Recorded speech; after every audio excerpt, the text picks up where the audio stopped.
जय श्री राम। सभी भक्तों को दशहरे की बहुत बहुत शुभकामनाएं। आज दशहरे के इस पावन अवसर पर आप सभी भक्तों को बहुत बहुत बधाई देते हैं। आज वो दिन है जब भगवान राम ने रावण को मारकर विजय प्राप्त की थी। कई बार ये प्रश्न पूछा जाता है कि एक सीता को प्राप्त करने हेतु अनेकों को अपने प्राण गंवाने पड़े। क्या ये उचित है? रावण जैसा शिव भक्त जिसने सीता को छुआ तक नहीं, उसने अपने प्राण गंवाने पड़े। मंदोदरी जिसका नाम लेने से व्यक्ति पाप से मुक्त हो जाता है, उसके स्मरण मात्र से सारे पाप जल जाते हैं, ऐसी स्त्री को विधवा बनना पड़ा। रावण के अनेक सैनिक, उसके भाई, उसके पुत्र, सारा परिवार उसका मारा गया। शूर्पणखा जैसी स्त्री की नाक कटवाई गई।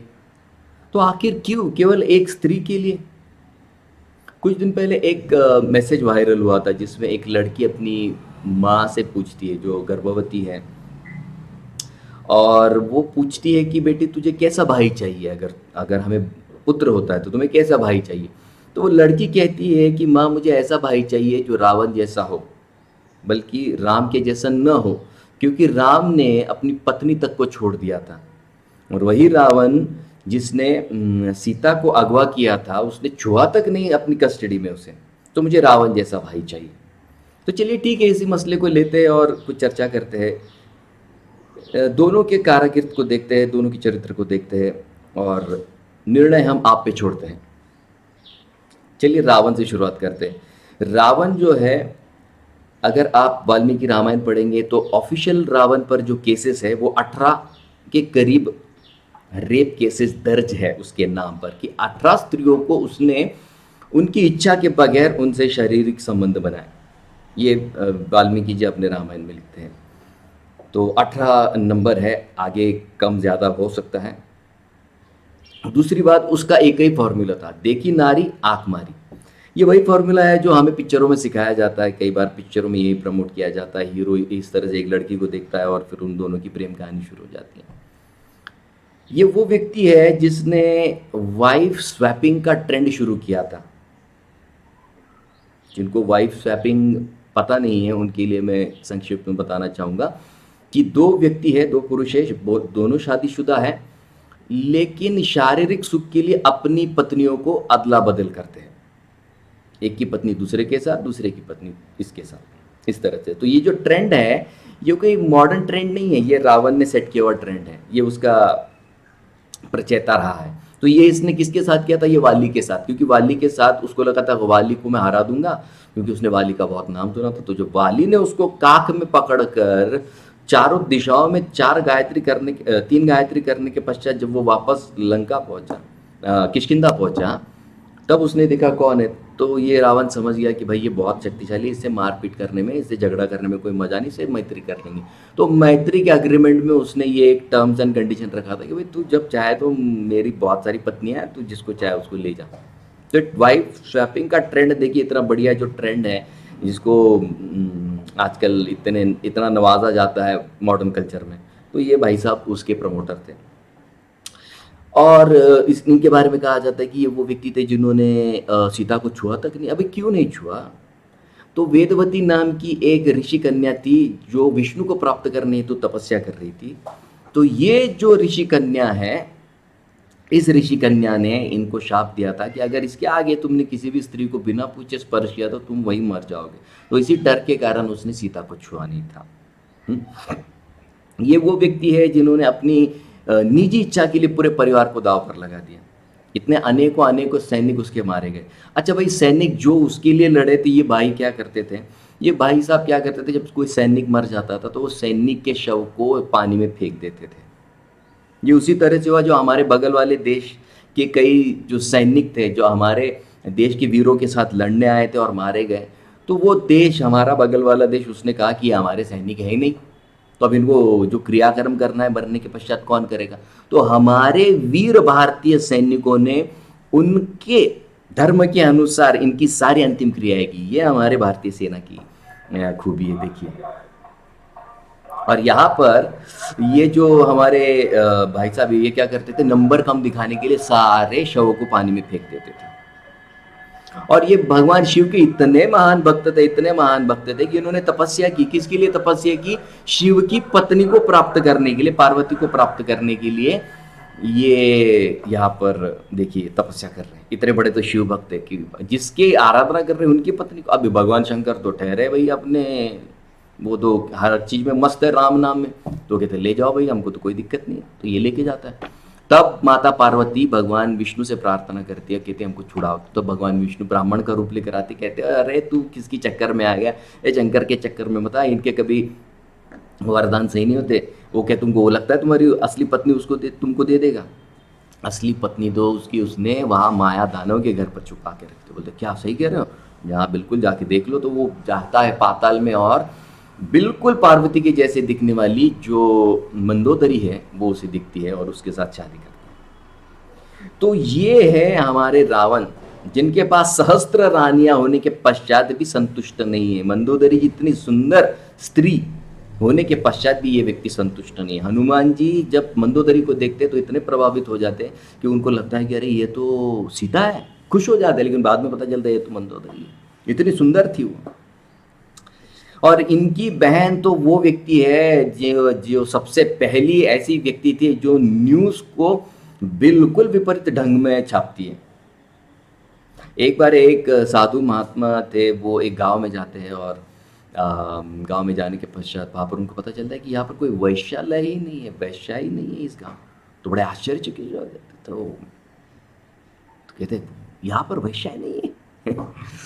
और फिर हमारे जो भी मीडिया वाले वो सिर्फ क्या करते हैं, वही स्टेटमेंट लगाते हैं, लेकिन सिर्फ आगे क्वेश्चन मार्क लगा देते हैं, क्या इस गांव में वैश्याएं नहीं है? तो उसका पूरा मतलब बदल जाता है। तो उसी तरह से सबसे पहले ये जो ट्रेंड है, इनकी बहन शूर्पणखा ने शुरू की थी कि हर जो न्यूज़ है उसको बदल के वो दिखा देती थी। वाकई में कुछ अलग था, अंदर कुछ अलग था। और फिर हमारे तो बड़े बड़े निर्माता है जो सीरियल बनाते हैं। देखिए रामायण सीता की दृष्टि से, अरे भाई रामायण सीता की दृष्टि से नहीं देखा जाता, सीता की दृष्टि से नहीं बल्कि वाल्मीकि जी की दृष्टि से देखा जाता है रामायण, क्योंकि वो लेखक है। लेखक ही नहीं, उनको ब्रह्मा जी ने आशीर्वाद दिया था कि हर व्यक्ति के हृदय में उस समय क्या चल रहा है ये तुम जान सकते हो और उसके पश्चात तुम रामायण लिख सकते हो। तो इतनी खूबियाँ होने के पश्चात भी हम जो हमारे रावण हैं बहुत सबके चहीते बन रहे हैं, और कलयुग में तो पता नहीं उनके नाम के क्लब खुल रहे हैं। माँ तो अपने बच्चों के नाम रावण पर रख रही है, इतनी खूबियाँ उनमें थी। तो उनमें कुछ अच्छी और चीज़ें भी थी, उन पर भी हम गौर करते हैं। उनमें अच्छी चीज़ क्या थी, वो ब्राह्मणों को बहुत दान देते। क्यों दान देते थे? क्योंकि ब्राह्मण से आशीर्वाद मिलेगा तो हर युद्ध में वो जीत सकते हैं। और पूरे जीवन में सिर्फ दो ही लोगों से परास्त हुए, एक कार्तिवीर्य अर्जुन और दूसरे वाली, बस। बाकी तो हमेशा जीतते रहे। इनकी इसलिए जिनको ये गलत फहमी है कि रावण हमेशा जीतते रहे, तो आप ठीक से रामायण पढ़िए पहले और रामायण समझिए। कई लोग कहते हैं रामायण झूठ है। अगर झूठ है तो फिर काहे बहस कर रहे हो उस पर? और सच है तो जो सच है वो आप आपके दिमाग से नहीं समझ पाओगे। आपको एक यथा योग्य गुरु की जरूरत है, क्योंकि आपको सीता की दृष्टि से रामायण नहीं समझेगा, वाल्मीकि की दृष्टि से ही रामायण समझेगा आपको। तो ये हमने रावण के बारे में। अब हम थोड़ा सा भगवान राम के बारे में चर्चा करेंगे। भगवान राम वो थे जिन्होंने एक पत्नी व्रत धारण किया। उनके पिता की तो 353 रानियां थी, ऐसा कहा जाता है, ऐसा शास्त्र में लिखा गया है। लेकिन उन्होंने कहा नहीं, एक ही पत्नी व्रत, एक ही के साथ एक निष्ठ रहना है। और दूसरे उनमें देखिए राम के बारे में कई बार बहुत गलत कहा जाता है कि ये इन्होंने अपनी पत्नी के साथ गलत किया, ये किया। नहीं, राम इतने होशियार थे कि लक्ष्मण को कहा था कि अगर ये सीता को छोड़ के आने की बारी आए तो वहाँ पर कुछ करके आना जिससे ये बाहर ना निकल सके। तो उन्होंने वहाँ पर लक्ष्मण रेखा बना कर रखी थी। और जिस समय रावण ने अंदर आने के लिए, वहाँ पर प्रवेश करने के लिए प्रयास किया, तो उसी लक्ष्मण रेखा से, क्योंकि वहाँ पर लक्ष्मण जी तो थे नहीं सुरक्षा के लिए, तो वहाँ से अग्निदेव प्रकट हुए। और अग्निदेव क्या करते हैं, असली सीता को नीचे लेकर जाते हैं, और जो डुप्लीकेट सीता है ये वही वेदवती है जिसको रावण ने छूने की कोशिश की थी, जो भगवान विष्णु को अपने पति के रूप में प्राप्त करना चाहते थे। और ये डुप्लीकेट वेदवती को लेकर, जो सीता की तरह दिखती है, उसको लेकर रावण जाता है। तो भगवान राम अपनी पत्नी जो साक्षात लक्ष्मी है, कोई भी व्यक्ति नहीं छू सकता, कोई भी कामी पुरुष उसको नहीं छू सकता। काम की भावना से कोई भी पीड़ित व्यक्ति कभी भी लक्ष्मी को, सीता को बिल्कुल नहीं छू सकता। और फिर जब वहां पर लंका में अग्नि परीक्षा ली जाती है, किसके लिए ली जाती है? अपनी ओरिजिनल पत्नी को प्राप्त करने के लिए वहां पर फिर से अग्निदेव प्रकट होते हैं, और जो एक्सचेंज किया जाता है, डुप्लीकेट वेदवती नीचे चली जाती है और फिर से ओरिजिनल सीता बाहर आ जाती है। उस सीता को लेकर भगवान रामचंद्र अयोध्या वापस आ जाते हैं। तो कभी नहीं हो सकता कोई कामी व्यक्ति माता सीता को छू भी सकता है। और भगवान रामचंद्र तो ऐसे थे, जो कोई भी आता था उसको बड़े आदर के साथ स्वीकार करते थे। जैसे पद्मावती के साथ उन्होंने क्या कहा, ठीक है मैं तुमको इस जन्म में नहीं स्वीकार करूंगा, लेकिन अगले जन्म में निश्चित रूप से कलयुग में जब आऊंगा तो बालाजी के रूप में पद्मावती को अपनी पत्नी उन्होंने बनाया। शूर्पणखा भी आई थी, आप लोग कहेंगे तो शूर्पणखा भी आई थी, कह रही थी मैं तो आपसे प्रेम करती हूँ, तो उसको नहीं स्वीकार किया? बिल्कुल स्वीकार किया। कैसे स्वीकार किया? नाक काट दी उसकी। आप कहेंगे ऐसे ये स्वीकार करने का कौन सा तरीका है भाई? नाक काट दी, कोई व्यक्ति आपसे प्रेम करने आता है, नाक काट दिया आपने? नाक इसके लिए काटी ताकि इसको कोई और दूसरा पसंद न करे। और यही शूर्पणखा फिर आगे चल के जब भगवान रामचंद्र अपने धाम चले जाते तो ये भगवान शंकर की उपासना करती है और कृष्ण लीला में आती है, वही कुब्जा बनकर, कुबड़ी बनकर, जो कंस की दासी है।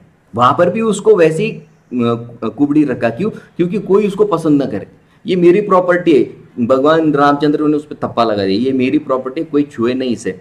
और फिर जाकर क्या करते भगवान कृष्ण जब आते तो उसे एक त्रिलोक सुंदरी के नाम से पुकारते, और वाकई में तीनों लोकों में उससे सुंदर कोई नहीं होता है। लेकिन बाहर से सुंदर होने से फायदा नहीं है, अंदर से वो तब तक सुंदर नहीं हुई थी। तो कृष्ण अपने चरणों के स्पर्श से उसे अंदर से भी सुंदर बनाते और बाहर से भी सुंदर बनाते। तो सुंदरता की परिभाषा क्या है? सुंदरकांड के नायक कौन है? हनुमान जी। अब कौन बंदर सुंदर होता है? हनुमान जी अपने आंतरिक गुणों के कारण सुंदर थे, न कि बाह्य सुंदरता से। तो भगवान रामचंद्र क्या चाहते हैं? दशहरे के दिन हम अंदर से सुंदर बने। कब बनेंगे सुंदर? जब अंदर के रावण को हम मार देंगे। भगवान रामचंद्र सबको स्वीकारते हैं जो कोई उनके पास आता है। जिन्होंने उनके लिए युद्ध किया उन सबको उन्होंने जीवित किया, और उन सबको वो वैकुंठ धाम, साकेत धाम लेकर गए। ये उनका बड़प्पन है। कोई भी हो, किसी भी जाति का हो, जो कोई भगवान रामचंद्र पे आरोप लगाता है कि उन्होंने जातिवाद किया, भिल्लिन समाज की शबरी थी, केवट था, हुआ था, इन सब के घर पे रहे, सोए, खाए हैं भगवान राम। तो कौन कहता है जातिवाद की बात करते हैं? आप रामायण पढ़ते ही नहीं। यथा योग्य गुरु से रामायण पढ़ेंगे तो ही रामायण समझ में आती है।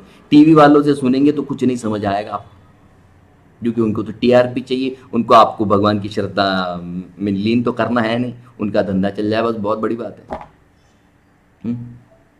जो लोग कहते हैं ना कि ब्राह्मणों को भगवान राम ने बख्श दिया, तो रावण कौन जात का था? उसके पिता ब्राह्मण थे, जन्म से ब्राह्मण था रावण। छोड़ा उसको? नहीं छोड़ा। तो इसका मतलब ये है कि भगवान रामचंद्र ने कहीं पर भी जाति भेद किया नहीं है। अपने पिता के लिए उन्होंने सब कुछ छोड़ दिया। तो एक वकील थे, वो पूछ रहे थे कि अरे आपके रामचंद्र ने तो सब कुछ छोड़ दिया, तो आप ये जो राम जन्मभूमि की इतनी छोटी सी जमीन के लिए काहे इतना बखेड़ा कर? तो हमारे भी एक राम भक्त बड़े सुंदर उत्तर दिए उनको। वो कहे ठीक है, भगवान राम के पास किस चीज की कमी है? उनके पास सब कुछ है, ये जन्मभूमि छोड़ देंगे तो दूसरी मिल जाएगी, बड़ी बात नहीं है। लेकिन हनुमान जैसे जो भक्त है, वो रावण के पास जो सीता छुपी हुई है वहां जाकर उससे लड़कर वो सीता को भी वापस ले आए, और वो रामचंद्र जिस राज्य को उन्होंने त्याग किया था वो भी लेकर आए वापस उनके लिए। तो ये राम भक्त की खूबी है, क्योंकि अंदर से सुंदर है राम भक्त, बाहर से नहीं। इसके लिए इस दशहरे के महोत्सव पर हमें यह तय करना है कि हमें अंदर से सुंदर बनना है कि बाहर से सुंदर बनना है, क्योंकि इस सृष्टि में दैवी और आसुरी गुण से भरे लोग हमेशा रहेंगे। सतयुग में भी हिरण्यकशिपु आया था। यह हमें तय करना है कि हमें कौन से गुणों से जुड़ना है। भगवान राम को भी कहा जाता है कि वो भगवान शंकर की उपासना करते थे, ठीक है मान लेते हैं, हालांकि उल्टा है, राम राम रामेति रमे रामे मनोरमे। भगवान शंकर ही खुद कहते हैं माता पार्वती को कि मैं राम के नामों का जप करता हूँ। चलो मान लो कि भगवान रामचंद्र भगवान शंकर के भक्त हैं, तो आप कौन सा भक्त बनना चाहेंगे? रावण की तरह जो उनकी पत्नी के पीछे पड़ा है, या ऐसा भक्त जो भगवान शंकर का नाम रोशन करे।